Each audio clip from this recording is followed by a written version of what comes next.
In 2021, I went to Kyiv, Ukraine, and I returned with a zine. I also returned with a number of cherished memories and an understanding of myself that has snowballed into the person I am today. But let's just talk about the zine.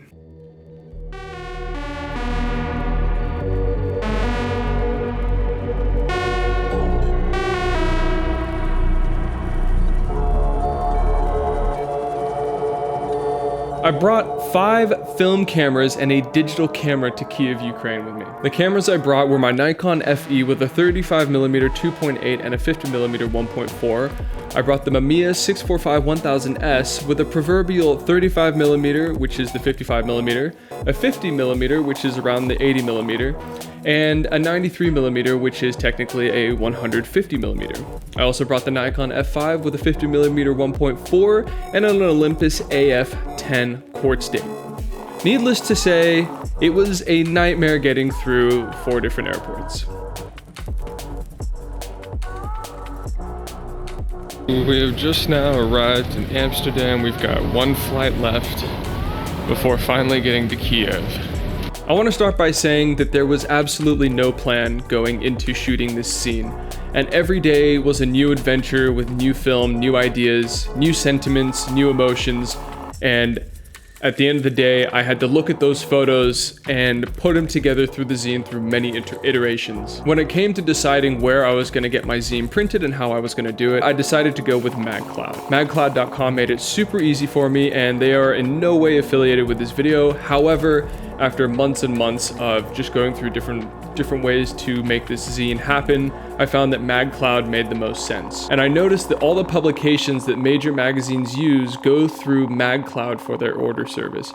So it's a great print-to-order on-demand site where you can buy both print copies as well as digital copies. It's easy to sell, and all in all, it was just easy to upload the data as well.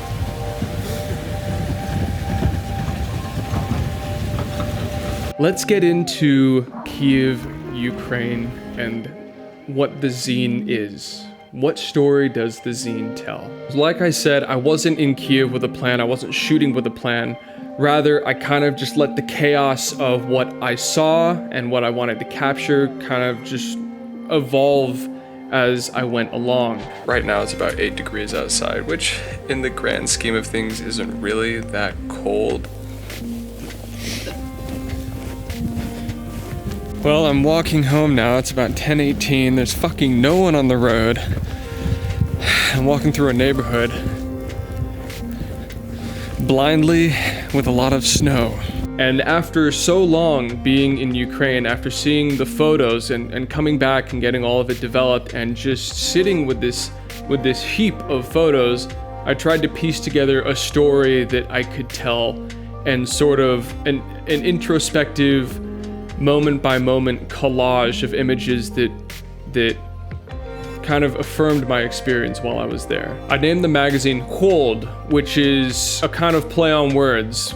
So it's cold, right, in the English, and then I named it Cold because the Russian word for cold is холодно. And I named it this because not only did I speak Russian throughout my time in Ukraine. Спасибо.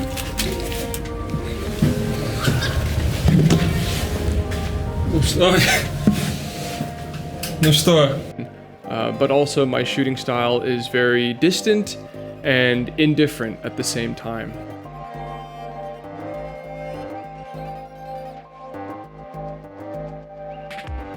A lot of the subject matter in the city itself was really cluttered. That's what surprised me a lot, is it's not a clean city compositionally. But what I mean is the architecture is so amalgamated, and there are the lines that you can find are so all over the place within the city that it was very difficult to capture the entirety in a single scene. You know, it would have looked like a cubist Jackson Pollock painting if I tried to do that.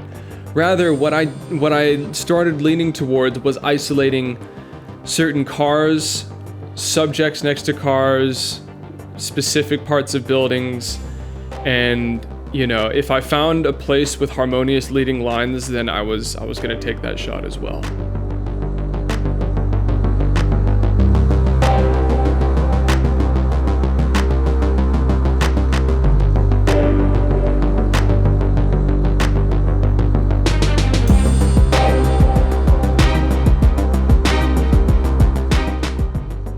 Another subject that I found I liked playing with was the distance and the anonymity of people. Now, the idea of anonymity in the individual is an idea that goes back to the propaganda movement of socialist realism. There is no such thing as the individual, but rather a singular face that represents and identifies with the entire mass of the proletariat.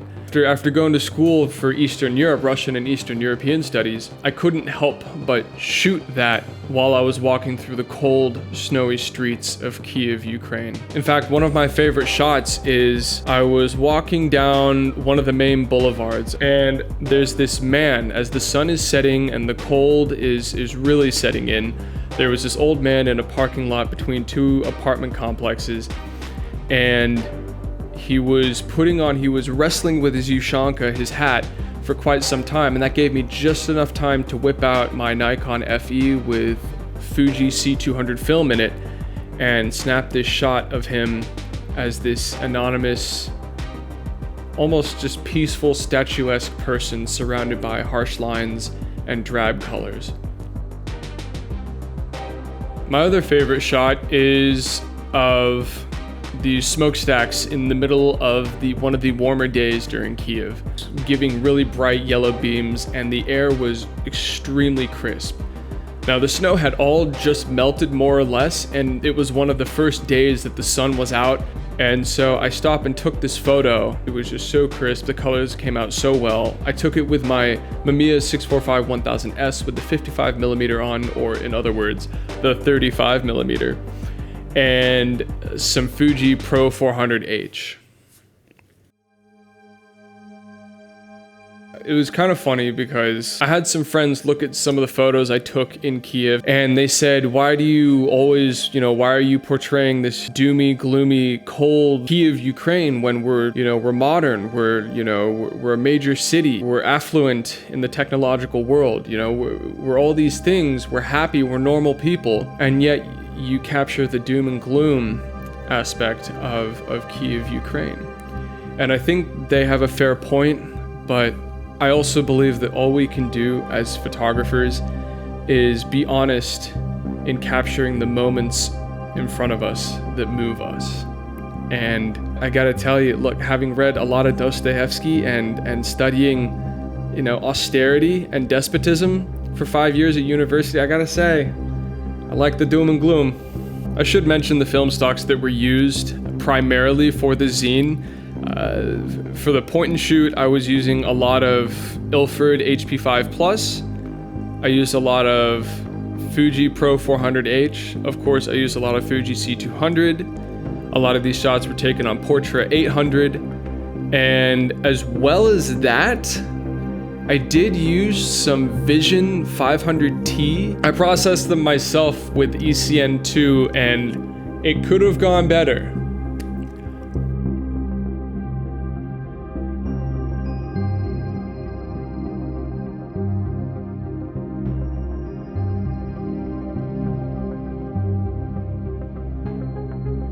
But there were some really stark blues in those shots that they're just electric. It's hard to get those blues elsewhere on film. I think I'm going to look for talcum powder sometime tomorrow because I'm sore. If you're interested in buying a print or a digital copy of the zine, I have a link below in the description. So if you're interested in that, you can just go on down and click it. That's right, I'm marketing to you. Get over it. All in all, I mean, it's difficult. I did some cool shoots there in Kyiv. I did a lot of friend making there. I spent a lot of time with wonderful people there. And so for me, this trip, as much as I don't want to get into the feels on a YouTube video, I gotta be honest, Kyiv holds such a place in my heart, and it always will. And it did even before Russia invaded. It did before the spotlight was on Ukraine.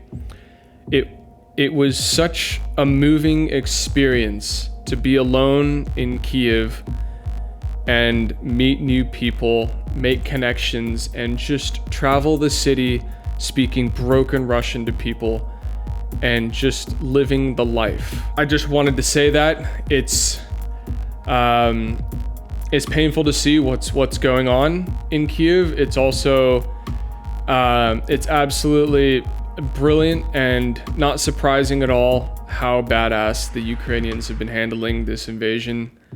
They've been handling this shit for, you know, just over a decade. They've been handling this shit since the 90s, since 2014. They've been handling gunfire on their border for a long time, and it's an absolute blessing that they're doing as well as they are. So that all being said, thank you guys for watching this video. If you really enjoyed it, please go ahead and like and subscribe. Also, if you have any feedback or any questions, I would be delighted to talk photography or answer any questions in the comments. I hope you guys have a wonderful day. I hope you guys have a wonderful winter. Slava Ukraini.